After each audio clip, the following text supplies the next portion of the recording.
Bienvenue dans We Love Mobility, le premier podcast dédié aux tendances de la mobilité internationale et de la gestion des talents. Chaque premier lundi du mois, je reçois un invité avec qui on va discuter des tendances et du futur de la mobilité internationale, du recrutement et de la gestion des talents étrangers. Retrouvez-nous sur la page LinkedIn de We Love Mobility pour suivre l'actualité du podcast et interagir avec nous. Pour ce deuxième épisode, je reçois Ludivine Requena, Group International Mobility Manager chez Carrefour. Au programme de cet épisode, la mobilité internationale au service du talent management, mobilité internationale et RSE, des mobilités plus courtes pour mieux répondre aux attentes des talents et la communication et l'humain à mettre en avant, même si on va vers plus de digitalisation. Salut Ludivine. Salut Caroline. Comment vas-tu? Et je vais très bien. Je suis super contente de t'accueillir aujourd'hui. Ça fait un moment qu'on se connaît et que je te suis dans tes différentes expériences en mobilité internationale. Aujourd'hui, tu es Group International Mobility Manager chez Carrefour depuis 2019. Est-ce que tu peux te présenter en quelques mots et nous expliquer quel est ton scope? Oui. Avant toute chose, je vais te remercier de m'avoir accueilli pour ce podcast, sur ce deuxième épisode. Grande fierté et grande joie pour moi, donc merci beaucoup. Plaisir partagé. J'espère être à la hauteur. Pour répondre à ta question, qui je suis diplômée de l'IGS Paris, formation que j'ai effectuée en alternance chez Delphi Automotive System en 96. Je devrais pas le dire trop fort, ça ne me rajeunit pas. J'ai ensuite rejoint le groupe de Grémont pendant 2 ans. J'ai commencé par un poste d'assistante RH, donc relativement simple, mais avec quand même déjà à l'époque cette connotation, cette couleur mobilité internationale acquise chez Delphi. Et puis s'en est suivi une expérience chez Valeo pendant 4 ans qui a marqué vraiment ma volonté de rester en mobilité internationale, qui m'a permis d'acquérir toutes les compétences et connaissances dans le domaine. Donc on en reparlera plus tard, mais j'ai rencontré pas mal de personnes qui m'ont aidé dans ce développement. Et puis j'ai rejoint ensuite le groupe Géodis, puis Technip pendant 7 ans. Ce qui a marqué particulièrement mon parcours, je pense, c'est qu'à partir de l'expérience Valeo, j'ai alterné les postes de responsable mobilité internationale et les postes de RRH. Ouais, donc des compétences ultra complémentaires. Complètement. Et souvent je dis, c'est vrai que je me sens à l'aise dans la mobilité internationale parce que j'ai ce background, ta formation généraliste. Voilà, ouais. Exactement. Donc Pré-Technip pendant 7 ans, j'ai créé ma société. Ouais, je me souviens. Voilà, de conseils et de formation en mobilité internationale. Et puis, alors non pas en 2019, mais en réalité en septembre 2018, je rejoins le groupe Carrefour. Et puis je suis donc en management de transition jusqu'à la fin de l'année. Et puis 1er janvier 2019, je rejoins officiellement le groupe en tant que collaboratrice et en tant que responsable MOB international du groupe. D'accord. Ça me permet d'arriver à ma deuxième question. Comment tu es arrivée dans la mobilité internationale? Donc, de par ta formation, je vois, mais est-ce qu'avant ça, il y a quelque chose qui te prédestinait quelque part à ce métier? Alors, ma formation, oui, j'étais, je crois, la seule dans ma promo à vouloir me diriger vers la mobilité internationale. Est-ce que quelque chose me prédestinait? Plus jeune dans ta vie, des voyages ou... Je pense mes origines, tout simplement. Ouais. Voilà. J'ai une origine maghrébine. D'accord. Donc, je pense que j'avais ça en moi et ça m'a tout de suite ouverte, je pense, sur l'international, l'ouverture au monde. Mes amis, quand j'étais en primaire, étaient d'origine étrangère. Je pense que j'ai cette ouverture depuis l'enfance. Depuis toujours, peut-être même avant, si on parle de karma. Ouais. Je pense que j'ai été étrangère, en tout cas non française, dans des vies précédentes. Mais bon, ça c'est pas l'objet du podcast d'aujourd'hui, peut-être un autre. Mais j'aime bien savoir, tu vois, qu'est-ce qui t'a amené en fait à arriver dans ce secteur-là, dans ce domaine-là. La chose dont je me souviens, c'est que lorsque j'étais vraiment petite, 4-5 ans, je voulais être hôtesse de l'air. Voilà. Donc j'avais déjà cette envie de voyage, cette envie d'international. Après, tout au long de mes études, je pense pas avoir, en tout cas les premières études, la première partie, je pense pas avoir eu ça en tête, mis à part l'attrait pour les langues. Oui. Ça bien toujours, sûr. l'attrait pour le droit. Et puis à un moment donné, je suis rentrée à l'IGS et l'opportunité s'est trouvée d'être en alternance chez Delphi. Et c'est grâce à cette expérience que je mets vraiment le pied à l'étrier de la Mob internationale. Et que, en fait, j'en sors pas. C'est un peu mon bébé. Ouais. Je pourrais en parler pendant des heures. Ouais. On te sent une passion pour le sujet. La complexité technique du sujet. Et en même temps, tout l'aspect logistique qui peut être un peu rébarbatif, mais qui pour moi est essentiel. Je pense que particularité de ce métier, c'est vraiment d'être au plus proche des gens. On est des RH avec ce petit truc en plus, où on va être beaucoup plus à l'écoute du collaborateur, de sa famille. Oui. Et c'est là où on fait toute la différence. Cœur de l'humain. L'humain, totalement. L'écoute, très importante, très, très importante. Faire preuve d'empathie. C'est pas simple de partir à l'international, de quitter son pays d'origine, de quitter sa famille, ses amis. On le sait tous, le déménagement, je crois que c'est la 3e source de stress la plus importante. Oui. Il faut les accompagner, nos expats, sans les materner, mais juste mais montrer que tu es présent support, et que être tu un véritable support. Et ne pas oublier évidemment tous les aspects techniques. On en parlera certainement avec petite compliance. Les obligations qu'on doit garder en tête quand même. Exactement. Mais allier vraiment le côté humain, individu, au cœur de l'équation quand tu parles d'expatriation. Donc la mobilité internationale, j'y suis pour tout ce que je suis en fait. Toutes ces raisons-là. Toutes ces raisons et parce que je suis comme ça. Ouais. Ça me correspond bien. En tout cas aujourd'hui. Top.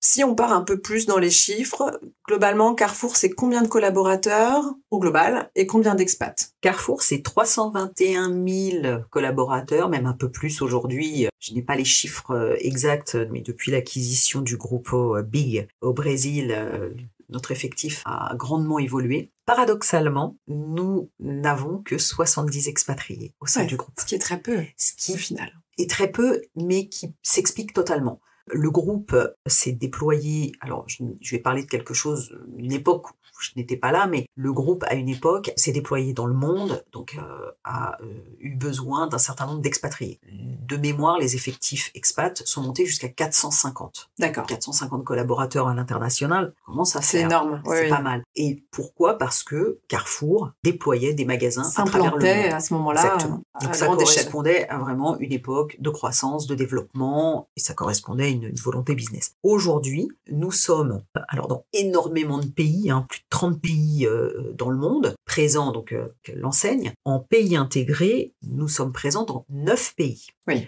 Donc, ça réduit, si j'ose dire, notre périmètre de jeu mobilité internationale. Et puis, ces pays sont matures. Donc, d'où le faible nombre, finalement, d'expatriés. Après, on retrouve nos expatriés sur des postes plus stratégiques au sein des pays. Demain, ce qu'on met en place, et on en parlera aussi avec le talent management, c'est d'aller vers une mobilité internationale, en tout cas des profils en mobilité internationale différents, peut-être plus jeunes, sur des missions plus courtes, et mobilité internationale qui s'inscrirait complètement dans le développement de carrière du collaborateur ou de la collaboratrice. Ok. Voilà. On va en reparler par la suite. Tu vas nous expliquer un petit peu quelle est la strate ou la politique chez Carrefour par rapport à ça.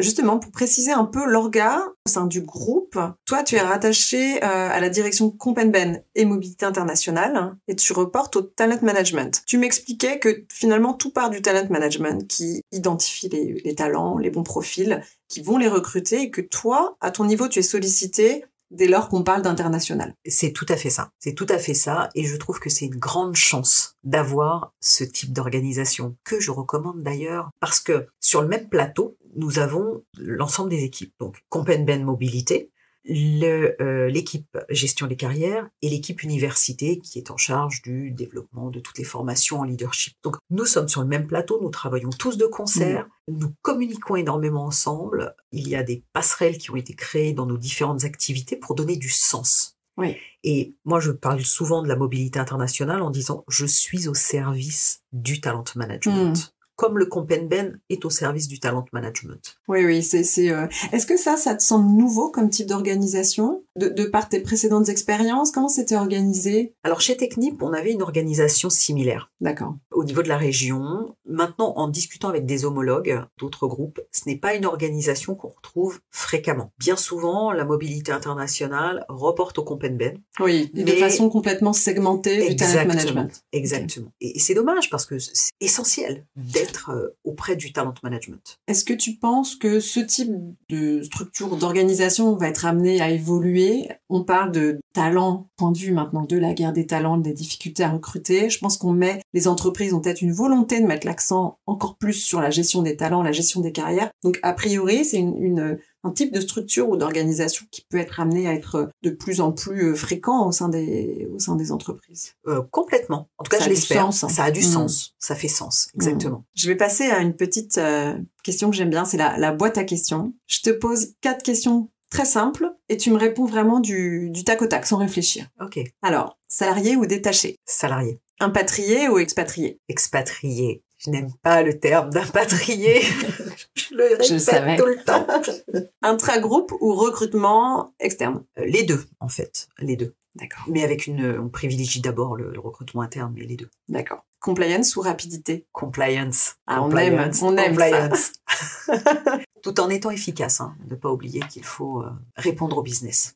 Exactement. L'équilibre, on va dire. C'est une des problématiques dont on parlera tout à l'heure. Alors, dans les sujets de préoccupation de l'industrie, dans ce podcast en général, on aime bien parler des principaux sujets, des sujets du moment, qui sont un peu les tendances de la mobilité internationale. Évidemment, ça varie d'une entreprise à une autre. Toi, quels sont un peu tes sujets du moment à toi? Les sujets de préoccupation du moment ou à venir. Je pense que la mobilité internationale appliquée à la RSE est un point important. On va particulièrement être vigilant, je pense, dans le futur, enfin, dès aujourd'hui, mais particulièrement dans le futur, sur les déménagements. On sait que au-delà du coût, c'est pas très bon pour l'environnement. Donc, comment on peut être innovant ou voir autrement, accompagner différemment en fait nos expatriés dans les pays autrement qu'en leur proposant un déménagement. Ça, là-dessus, moi j'ai déjà mis en œuvre certaines actions, en tout cas testé certaines autres méthodes que le déménagement et ça fonctionne. Beaucoup de sociétés se sont développées dans la location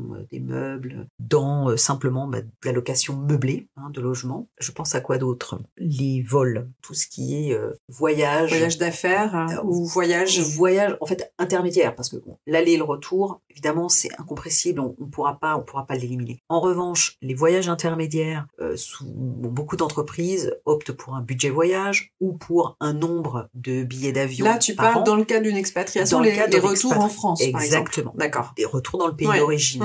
Est-ce que demain, on ne pourrait pas envisager autre chose? Diminuer le nombre de retours ou limiter en classe, ne plus parler de business. Alors, chez Carrefour, c'est le cas, on ne parle plus de business, on parle uniquement de classe éco. On peut peut-être encore innover, encore proposer d'autres choses, peut-être demander aux collaborateurs expatriés de rester dans leur pays d'affectation ou de rayonner dans la région au lieu de rentrer dans leur pays d'origine. Il y a peut-être des choses à faire de cet ordre-là. D'accord. Mais d'autres préoccupations, la digitalisation de toute les outils, la gestion de la mobilité internationale. Alors, digitalisation, oui, et en même temps, j'ai envie de dire, gardons aussi ce côté humain, ne l'oublions pas, on ne pourra pas tout digitaliser. L'autre chose qui me paraît essentielle, mais on revient à ce qu'on se disait préalablement, c'est renforcer vraiment le rôle de la mobilité internationale dans la gestion de carrière des talents. On doit vraiment, encore une fois, être au service d'eux. On doit devenir un acteur incontournable dans la gestion de carrière des talents. La mobilité internationale doit devenir un passage obligé. Ouais. En tout cas, c'est l'esprit aujourd'hui chez Carrefour. C'est ce que vous mettez en place, c'est ce qu'on met en place, c'est ce qu'on a en tête et c'est ce qu'on veut impulser. Exactement. D'accord. Une autre chose aussi que j'ai en tête, c'est, on en a rapidement parlé, c'est comment faciliter la mobilité internationale des femmes. Oui. Voilà. Donc là aussi, il va falloir faire preuve d'innovation, peut-être de partenariat avec d'autres groupes pour permettre au conjoint qui suit, qui peut être une femme ou un homme, de continuer d'avoir une activité professionnelle dans le pays d'affectation. Ouais. Puis trouver des systèmes aussi pour aider les mamans et les papas à garder leurs enfants, à trouver des systèmes pour qu'ils puissent se libérer de cette inquiétude de ok, je pars en mob international, comment ça va de se mon conjoint passer, quid de ma famille, quid de mes enfants, j'avais papy mamie qui était dans le pays d'origine et qui s'en occupait, demain comment je fais? C'est une réalité, bien sûr, c'est des vraies préoccupations des collaborateurs, donc je pense qu'il faut y répondre. Encore une fois, il faut trouver la juste mesure. Et dans le package, on en parlait tout à l'heure, quand tu acceptes une mobilité, une expatriation, il y a du coup toute cette partie, on parlait de rémunération qui est pas forcément le critère numéro 1 maintenant peut-être pour les plus jeunes. Est-ce qu'il y a d'autres critères qui te viennent à l'esprit? On parlait de sens aussi, d'équilibre vie pro, vie perso. Est-ce qu'il y a d'autres choses auxquelles tu penses qui peuvent être des petits plus pour permettre une expatriation aujourd'hui? Il est certain que de plus en plus, nous avons à gérer ce qu'on appelle les doubles carrières. Donc ça, c'est un point essentiel. C'est faciliter l'accessibilité du conjoint à un job dans le pays d'accueil s'il le souhaite. Effectivement, comme tu le disais, les profils ont changé.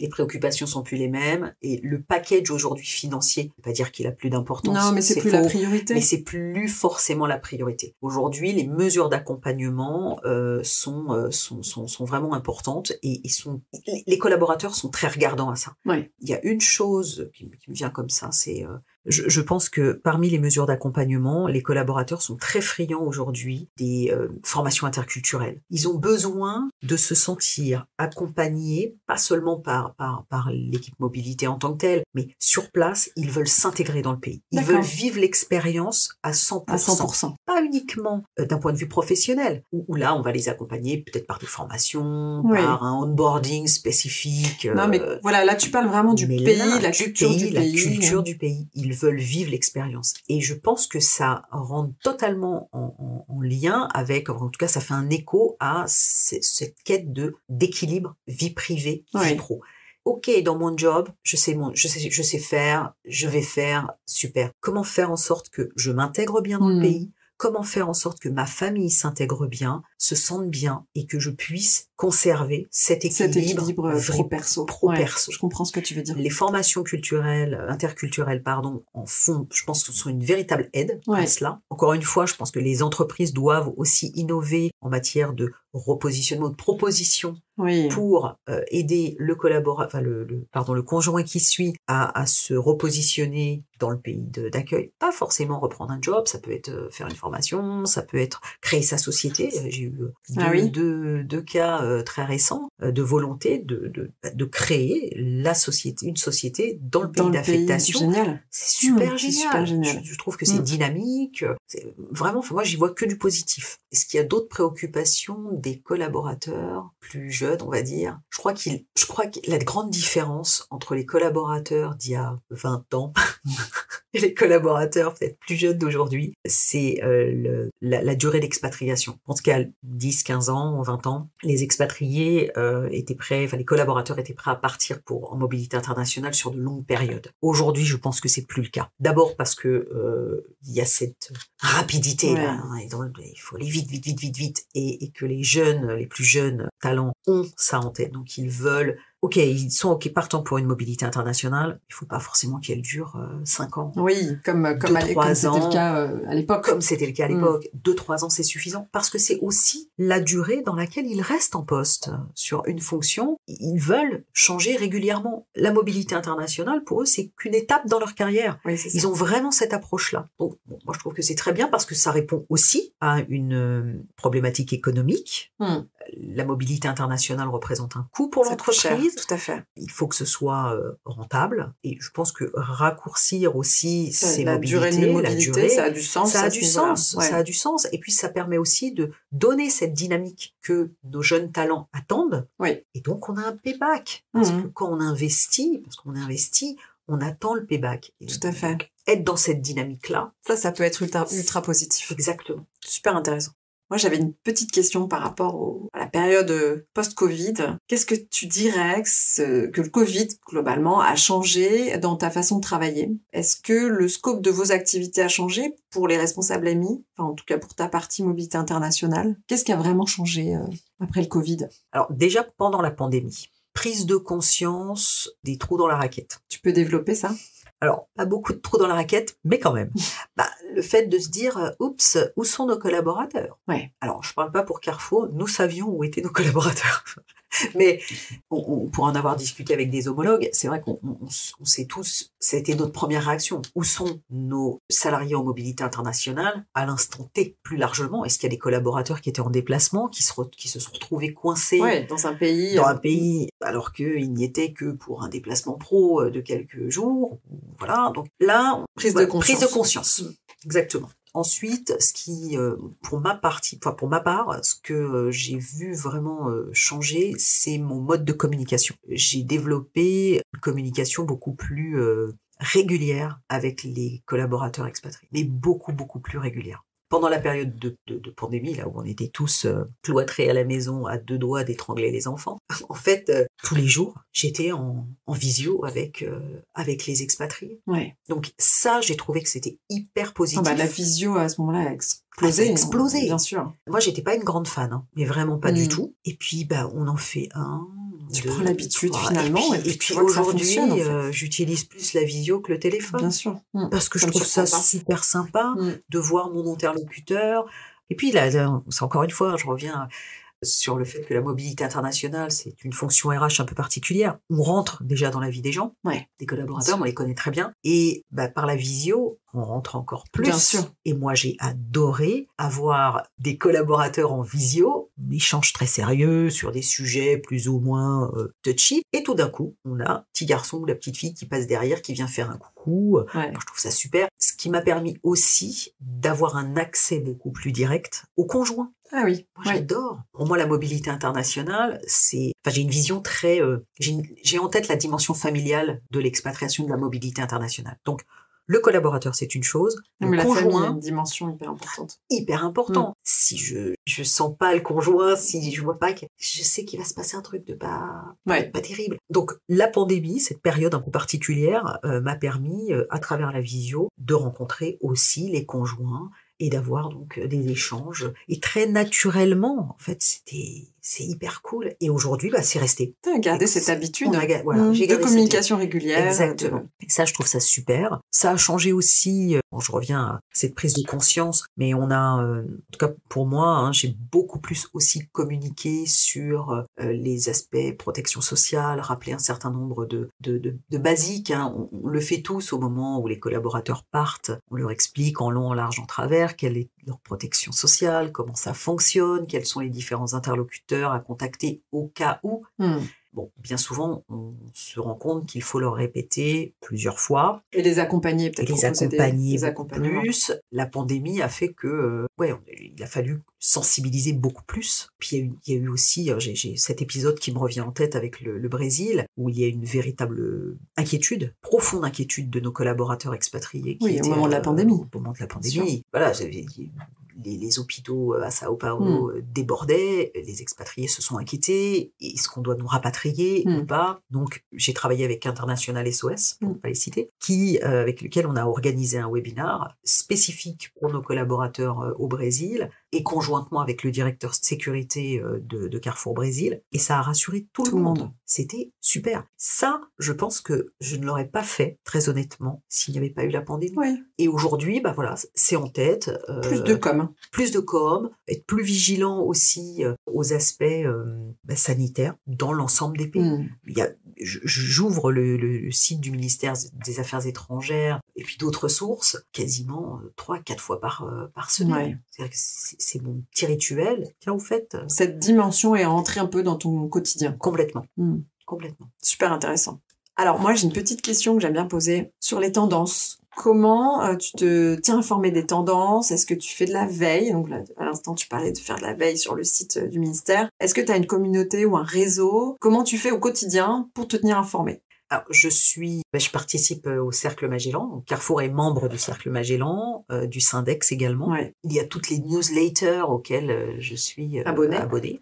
Et puis, les échanges. Moi, je crois beaucoup aux échanges, aux rencontres et aux échanges qui s'en suivent. Je dois certainement transmettre, mais je reçois aussi énormément. Finalement, je reçois beaucoup. Oui, tu as besoin d'échanger, de mutualiser. Complètement. Et d'ailleurs, sur cette mutualisation, ça me fait penser à quelque chose. Je pense que les tendances, on parlait des tendances mobilité, une des tendances qui pourrait émerger, c'est vraiment de la mutualisation, du partenariat, on peut appeler ça du partage, du partage avec d'autres groupes. Avec tes pairs. Exactement, exactement. Parce que finalement, nous sommes confrontés aux mêmes problématiques, même si nous sommes dans des secteurs différents, nos populations. Mais les problématiques sont communes. Les problématiques sont communes. Donc, plutôt que dans notre coin, chacun, là, essayer de réinventer des roues, créer des roues, mettons en commun, et je suis sûre qu'on ça ferait évoluer les choses complètement, plus rapidement. 1+1, ça n'a jamais fait 2, ça fait 3, en tout cas dans mon esprit. Oui, donc, je comprends ce que tu veux dire. Je suis complètement convaincue que ce sera une des tendances de demain. On créera des partenariats, et entre responsables émis de bonne volonté, on arrivera à créer des choses communes, et puis après on le réadaptera, on le customisera. Oui, parce que j'ai l'impression que c'est quand même une volonté globale complètement d'aller vers cette tendance à plus de workshops, plus de partage, plus d'échanges. Bien sûr, bien sûr. Et donc voilà, moi je me nourris auprès de toutes ces sources-là. Et puis d'autres aussi. Il n'y a pas que la mobilité internationale. Pour faire de la mobilité internationale, en fait, on peut aller se nourrir de plein d'autres choses. Ça me permet de jumper sur ma question. Qui sont tes idoles dans notre industrie? Est-ce qu'il y a des gens qui t'inspirent ou des choses qui t'ont marqué, qui font ce que tu es aujourd'hui? Alors, la première chose à laquelle je pense, en fait, j'ai un peu réfléchi avant de venir, je vais parler d'un guide de la gestion de l'expatrié, qui me suit depuis le début, ou depuis début de ma petite carrière. C'est un livre de Jacques Aubry. Donc ce monsieur malheureusement est décédé. J'ai eu une de ses premières éditions que j'ai transmise à chaque personne que je formais. Voilà, pour moi c'était un véritable support, c'était une bible de la mobilité internationale. La dernière personne à laquelle je l'ai prêté ne me l'a pas rendue. D'ailleurs, tu te l'es racheté? Mais je fais un appel. Si cette personne se reconnaît, elle peut me le rendre. Non, entre-temps, je plaisante. Entre-temps, j'en ai acheté un autre. Et je l'ai toujours. Voilà. Il est toujours dans ma bibliothèque. Alors, un peu poussiéreux, évidemment. Il y a plein de notions qui sont plus d'actualité. Mais les basiques sont là. Ensuite, j'ai envie de parler de Laurence Legouge, qui est la personne qui m'a mis le pied à l'étrier quand j'étais chez Delphi et en alternance. Oui, au tout début de ta carrière. Tout début. Ensuite, je pourrais parler de plein de personnes. Il y en a plein. Une Céline Huette, qui était à l'époque chez Landwell et qui m'a transmis des connaissances super, des bases en fiscalité, et que j'ai toujours en tête. Et aujourd'hui, j'ai plaisir à me rappeler que les conventions fiscales ont été mes livres de chevet à une époque. Bon voilà, c'est pas très sexy comme livre, mais c'était sympa, j'étais à fond dedans. Et puis d'autres, je pense encore à la fiscalité, à Éric Gelin, avec lequel je travaillais quand j'étais chez Technip. Voilà, après je pense à Pricoa. Voilà, on remonte voilà, avec un certain nombre de personnes qui m'ont aidé dans les relocations, qui m'ont appris à avoir cette sensibilité, cette empathie aussi par rapport à l'arrivée d'un collaborateur en France, un expatrié qui vient du Brésil, qui arrive en France, culture est différente, comment l'aider au mieux, comment le supporter. Toutes ces notions-là, toute cette sensibilisation-là, je l'ai eue aussi. Oui, au fur et à mesure de tes expériences. De mes expériences, de mes rencontres. Pour moi, la rencontre était vraiment essentielle. Essentielle. Dans tous les domaines liés à la mobilité. Oui, ça se sent dans ton discours, c'est super important. Et aujourd'hui, j'espère, à travers les rencontres aussi que je peux faire ou quand je suis sollicitée, j'espère contribuer à passer aussi ces messages, à passer le relais, à passer ces expériences et ces connaissances. J'espère. Mais j'ai toujours besoin de recevoir parce que on apprend jusqu'au bout, je crois. Et aujourd'hui, je continue encore à apprendre et je suis encore avide de connaissances. Oui. T'as une soif de connaissances. Complètement. L'objectif, c'est que mon client interne soit satisfait.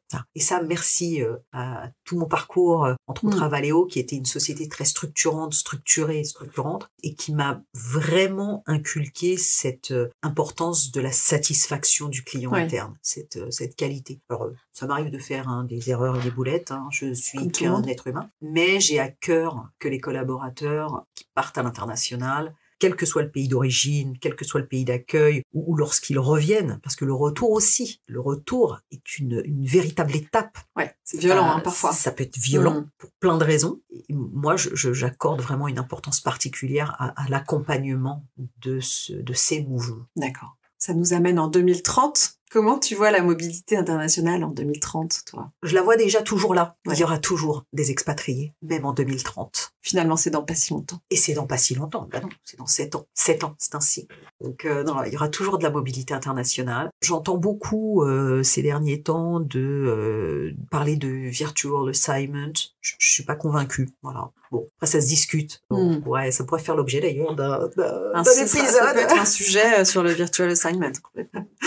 Mais voilà. Après, la mobilité internationale sera toujours là. Les profils auront évidemment évolué. Donc ça veut dire que nos politiques, nos approches auront dû aussi évoluer pour accompagner ces nouveaux profils. Je pense qu'on sera beaucoup plus préoccupé par le changement climatique. Donc il y aura encore plus. Aujourd'hui, la prise de conscience est là. Ça fait 40 ans qu'on en parle. Donc si on n'a pas compris, vraiment partie des politiques. Là, ça fera vraiment partie des politiques. Et il y a un certain nombre de choses qui vont évoluer, qui vont changer. C'est une obligation. C'est une obligation. On sera peut-être sur des mobilités plus courtes, oui. Certainement plus courtes. Est-ce qu'il y aura plus de contrats locaux plus au détriment justement de la mobilité dans le sens politique, mobilité avec des conditions, puis un début, une fin. Est-ce qu'on sera plus sur du local plus ou puis des nouveaux types de mobilité, des statuts freelance beaucoup plus, je pense. Plus de prestataires de services aussi. Alors, en fonction des secteurs, certainement. Certainement. J'ai en tête, évidemment, je reviens à Technip. Oui, ça a du sens. Ça peut avoir du sens parce que ça correspond à l'activité. Pour un groupe comme Carrefour, je sais pas trop. Ouais, peut-être pas forcément. Je sais pas trop. Mais voilà, 2030, on sera toujours... il y aura toujours de la mobilité internationale. Ça, c'est certain. C'est une certitude. Ça peut être le mot de la fin. Alors, pour conclure, les choses à retenir de cet échange, c'est que selon toi, il faut renforcer le rôle de la mobilité internationale dans la gestion de carrière des talents. La mobilité internationale doit être davantage au service du talent management plutôt que d'être gérée en silo avec le comp and ben par exemple et sans lien avec le talent management. Pour toi, la mobilité internationale doit s'inscrire dans une logique de RSE. Comment accompagner différemment les expats dans leur déménagement, comment être plus innovant et comment réduire les voyages. Selon toi, en mobilité internationale, on doit favoriser la réduction de la durée des mobilités pour répondre aux nouvelles attentes des talents qui n'ont plus envie aujourd'hui de partir 3, 4, voire 5 ans en expatriation. Et concernant les conséquences du Covid sur ta façon de travailler, tu as repris le contact avec les expats, tu as mis en place une communication plus régulière et plus qualitative qu'avant. Et pour finir, on doit être dans une logique de digitalisation de la mobilité internationale, mais sans oublier l'humain qui doit rester au cœur de l'équation. Merci beaucoup, Ludivine, d'être intervenue. J'étais trop contente de t'accueillir et de passer ce moment avec toi. Merci à toi. C'était une grande joie pour moi et peut-être à bientôt. À bientôt. C'est la fin de cet épisode. Merci de l'avoir suivi. On se retrouve le mois prochain avec un nouvel invité. D'ici là, n'hésitez pas à partager le podcast avec quelqu'un qui pourrait être intéressé.